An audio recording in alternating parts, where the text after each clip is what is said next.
বেশ কিছুদিন ধরেই বলিউড পাড়ায় গুঞ্জন ছিল। অবশেষে সেই গুঞ্জন সত্যি প্রকাশ করলেন বলিউড অভিনেত্রী সোনম কাপুর।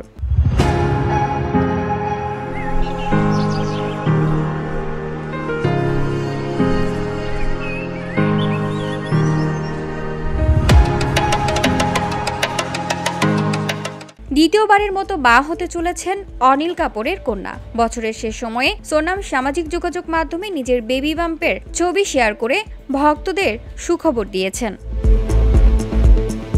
বৃহস্পতিবার ২০ নভেম্বর প্রকাশিত ছবিতে অভিনেত্রীকে গোলাপি রঙের স্কার্ট ও টপ পরিহিত অবস্থায় দেখা গেছে। দুহাতে আগলে রেখেছে নিজের স্ফীতদর। ক্যাপশনে তিনি লিখেছেন, মা। সোনমের এই খুশির খবরে উচ্ছ্বাস প্রকাশ করেছেন তার স্বামী আনন্দ আহুজা। স্ত্রীর ছবিতে খুনসুটি করে মন্তব্য করেছেন, এবার দ্বিগুণ ঝামেলা। পরক্ষণেই ভালোবাসা প্রকাশ করে লিখেছেন, তুমি একজন সুন্দরী মা। দম্পতির প্রথম সন্তান বায়ু, বর্তমান ৩ বছর বয়সী। প্রথম সন্তানের জন্মের পর থেকেই সোনম নিজেকে অভিনয় জগৎ থেকে কিছুটা সরিয়ে রেখেছেন। সন্তান ও মাতৃত্বের দায়িত্ব উপভোগ করতেই এই বিরতি। VOD Bangla news desk.